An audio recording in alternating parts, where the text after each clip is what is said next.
The technique to win at a group discussion is all about how you speak and what you speak. So over the next about 12 minutes, I'll demonstrate two methodologies on the same topic. A very hot topic in today's contemporary context, which is China's slowdown. What kind of disastrous implications could it have for the common man of India? A topic which has been asked at almost every IIM interview. Every corporate jury is related to China. So let us start. Now, when the topic is asked and given to you, China slowdown, you will have about 3 to 4 minutes to prepare your content. During these 3 to 4 minutes, it's very important you try to address 5 topics and write it down. Question number 1, is China really slowing down? Question number 2, why is China slowing down? Question number 3, what are the risks of China slowing down? Question number 4, is there some benefit if China slows down? And question number 5, what should Modi government do? What should we do if China is slowing down?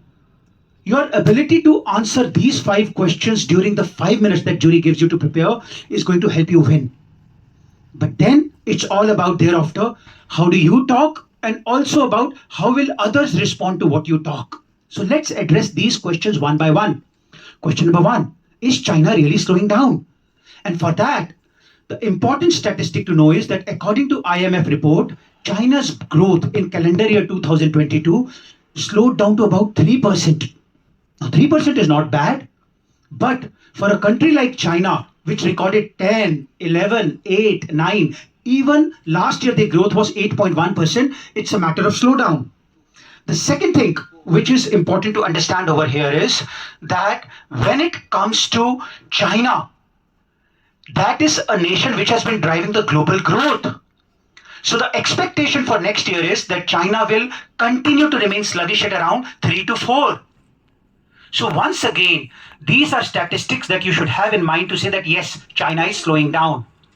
Now, the next question comes, why is China slowing down? And here you make acronyms. And the acronym that I want to give you is 3 P's and 3 C's. The 3 P's are, first is population. Population reduction at the rate of about minus 0.1% right now is not very significant, but it's stagnated and going down now. So population is one reason which will affect their domestic demand. The second is related to polarization. After Joe Biden has taken up, he has made China as enemy number 1. So if USA tries to control you, then hard to grow in these kind of circumstances. The third is property. You should all know that China has a serious real estate crisis with their property falling down. And once that happens, they have about 1.2 billion square meter of retail space, but takers are only 0.6. Huge amount of investments could go bankrupt. And all of this is leading to slowdown. The 3 C's of China are number 1, COVID. No other country has taken that draconian measure as China has to contain COVID. So COVID is damaging them. Second is commodities. China is the king of steel, aluminium, copper. Name a commodity and it comes from China. And therefore the recent crash in commodity prices is also hitting it very badly. And third is credit. Because of rising NPAs, the banks and the organizations are feeling the pressure. So credit squeeze is happening. So the 3 P's and the 3 C's are therefore contributing to China's slowdown. This you should have been able to write in about 2 minutes. Because clock is ticking and jury will say, please start discussing. Then, okay, China is slowing down. We have understood reasons also. What is the implication? To understand the implication, you have to again make some acronyms. And one acronym I like to give you is called DANGER. D for dumping. Dumping is the concept where any country which has excessive good production will try to sell its goods and services at cost which are lower than their production cost. So it causes materialistic injury to the country where the good was sold. So D of danger is dumping could happen. And once dumping happens, the local industry gets destroyed. A China which is flooded with steel, flooded with aluminium could kill Tata Steel, could kill ArcelorMittal Steel, could kill Bhushan Steel. So dumping is the one big risk if China's factories are flooded with capacity but nowhere to sell. Second danger is A for alliances. When you are in a cornered situation, Kisiani, Billi, Khamba Noche, who would he rush to? Joe Biden is really pressurizing him. He'll go to North Korea. He'll go to Russia. He'll go to Iran. And once money shakes hands with people power or vitriolic minds, all havoc could wreak on the entire planet. So dangerous alliances could happen. N is the but obvious dangerous N word of nuclear war. China is already going all out on the principle of increasing its nuclear arsenal. Imagine that kind of money being used to make nuclear bombs. It could kill the planet within seconds. G is geopolitical risk. After Joe Biden has openly declared China as enemy number one in the recent Pentagon and other statements, Russia, Iran, Iraq, all of these things would probably form one polar end. And once geopolitical clashes happen, world war is another serious risk. Whether it will be cyber war, whether it will be satellite war, whether it will be ground level war is to be seen. But again, not good for the planet. The E is of course about economy. China is not just the second largest economy, it is one of the largest value creators. It is the manufacturing factory of the world. So for the world to grow at about 4%, it's almost important China has to grow at 8%. That is a sincere part. The China slowdown will hit everyone. And finally, R is the regional problem. Specifically for India, the problem is that a China which has notorious problem inside will try to find an external enemy. जब घर में मतभेद है तो बाहर के नाम से जोड़ो लोगों को is the important principle. So China may try to up the ante on controversial issues like Arunachal Pradesh, Ladakh, and the notorious land grabbing antics could increase. So in the next 3 to 4 minutes of the GD, you should be ready with what are the implications. Now finally, what should Modi government do? And are there any pluses? So there are some pluses. One big plus is China could follow the Japan model. Japan is such a tiny country, small population. How did Japan become the king of the world? Japan followed investment and trade model. People population, negligible. Resources, negligible. Money, abundance. Technology, abundance. If China becomes Japan of the future, then China will find countries with lot of people, give them jobs, invest money, do trade with them. So that is an opportunity. Second, is China really the enemy? No. Spoons, fork, knife, your various religious books, your various statues, our shoewear, our clothes, everything comes from China. This year we may import about $100 billion from China. China is not the enemy.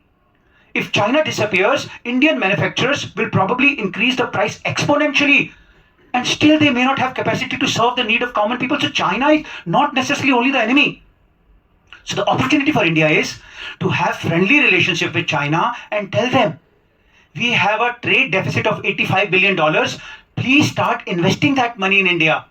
Don't give them controversial sectors like defense, satellite, communication infra, but give them less strategically important sectors, maybe automotive component, clothing. If China starts investing in India, every student in this room can expect double the salaries of where we are right now, because right now the government's biggest challenge is where to get money for investments. The big tech is in the layoff mode, so China could be a big opportunity. Now finally, the last part of the GD, what should Modi government do? And the answer is by 3 steps. Number 1, tactfully engage with China because we share 4,000 kilometers of border. We share about $120 billion of international trade. We are geopolitically very closely connected. So very tactfully engage with China in a man-to-man healthy camaraderie and try to diffuse the poisonous hatred as much as possible. But number 2, China stabbed us in 1961. The classical Pandit Jawaharlal Nehru's Panchsheel module was then stabbed by Mao. Therefore, keep the Quad alive. US Australia, Japan, India. The Quad is the Brahmastra, which will act like Angraj Karan's Kavach and Kundal. And the third important thing to be done is to make sure that your own internal defense gets augmented. Because if there is one lesson from Russia's invasion of Ukraine, that is the nation must not be weak. Because if the nation is weak, anybody will find an excuse and attack you. So these are the three alarming things that Modi government must start to do when China's slowdown is unfolding. This, my beloved students, is the way you analyze, and you will have 4 to 5 minutes. Now, I'll do a dramatic demonstration of how a GD happens.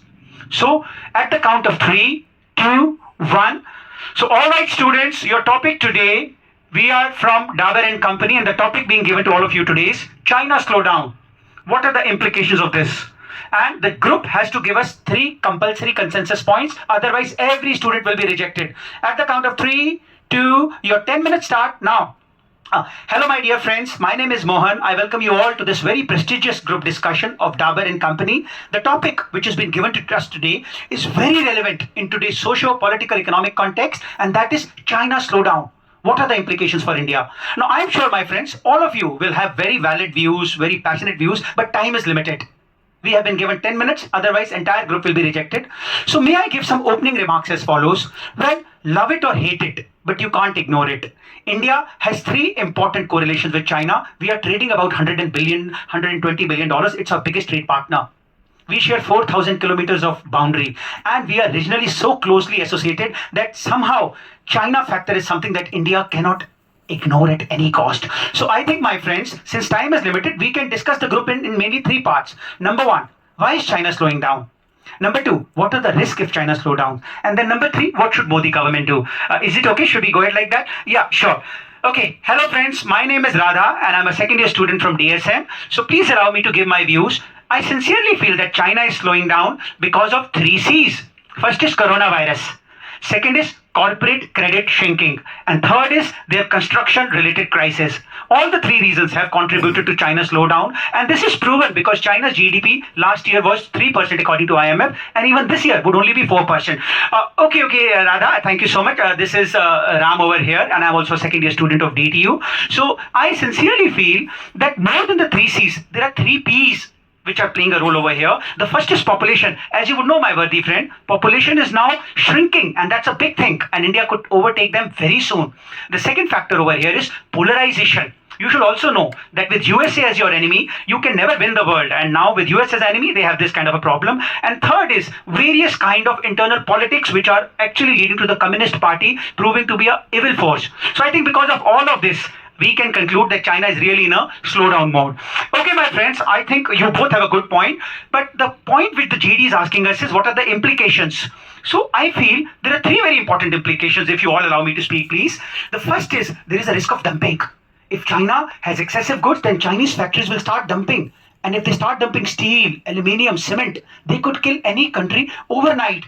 No, friend, I don't agree with the dumping point that much. I think you are stretching it, but I have a different point. I think alliance risk is very high. There is a serious risk that China could make alliances with North Korea, could make it with Iran, Russia, and that could lead to a serious war over here. Yeah, that point I very agree. I think my friend has made a very good point. A war could then become a nuclear war. And that could be very dangerous for the world. Okay, that's a good point. And I think if a nuclear war happens, we also have the risk of geopolitical polarization further exacerbating. If it exacerbates, then you would have the US allies and the Chinese allies. And that could lead to the risk of world war also. All right, friends, but what does it have to do with India? I think you are all deviating from the topic, friends. May I say that the biggest risk for India is economic issues? Because if China slows down, it's possible that the various kind of economic slowdowns will trigger onto Europe, UK, USA. And India relies on all of them for investment and trade. And if that happens, India could have serious problems. So economic implications can't be ignored. No, my friend, I think you are again saying something which is not very right over here. More than economics, we should talk about regional disputes. Right now, what is the biggest problem India faces? The biggest problem India faces is Ladakh, Arunachal Pradesh, the nefarious designs of Pakistan and China when aligned together. So I'm more worried that if China becomes weak, Xi Jinping will find an excuse to make good stories, good headlines outside so that the domestic defeat on economy can be compensated by victories outside. So India has to be very careful. China is not a friend, it's an enemy. I think, guys, time is really almost over. We have 3 minutes. We should come to some sort of a direction. So I'd like to give a completely different view. I sincerely believe that China has to be our friend and we should keep in mind three things.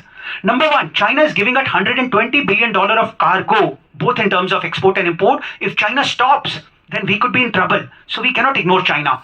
Second is, no matter what, we cannot afford a second war with China, and China should also be wise enough not to have a second war with India. And finally, imagine the 18th century where China and India were collectively more than 50% of the global GDP. Were Modi government to have a smart relationship where we make good friendship with China, imagine the whole world order could change.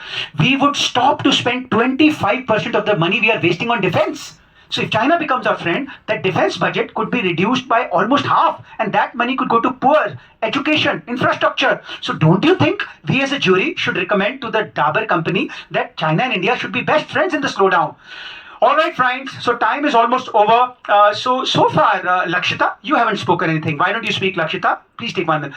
Okay, friends. I think since GD is almost over, we should give three important conclusion points.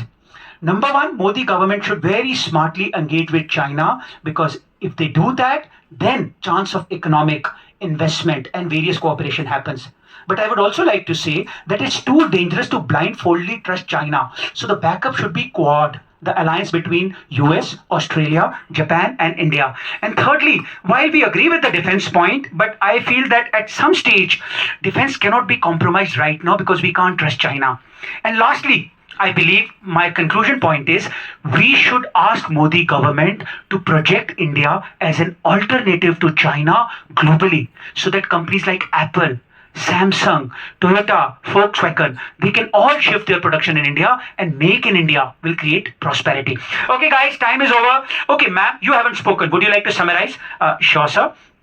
So we had a very interesting group discussion, very vivacious discussion. Unfortunately, the opinion was divided whether China is a friend or whether China is an enemy. Some of the students said China is the best friend. Some of the students said China is an enemy. But overall, we agreed that China's slowdown is happening. There are some risks also and some opportunities also. So the group concluded that the three recommendations to Modi government are: number one, Modi government should very constructively engage with China, not avoid them. Try to develop friendship for economic purpose. Number second recommendation is we shouldn't rely only on China, not put all our eggs in one basket. So we should make alliances with US, European Union, UK. And finally, the third recommendation is we must use China slowdown as an opportunity to project India as the future factory of the world. So attract the Apples, the Samsungs, the Toyotas, the Volkswagens, the Mitsubishis to set up shop. And over here, Modi government in this budget should launch PLI, Make in India, asset monetization scheme to make India truly successful. Thank you. God bless you. God bless you. Thank you so much.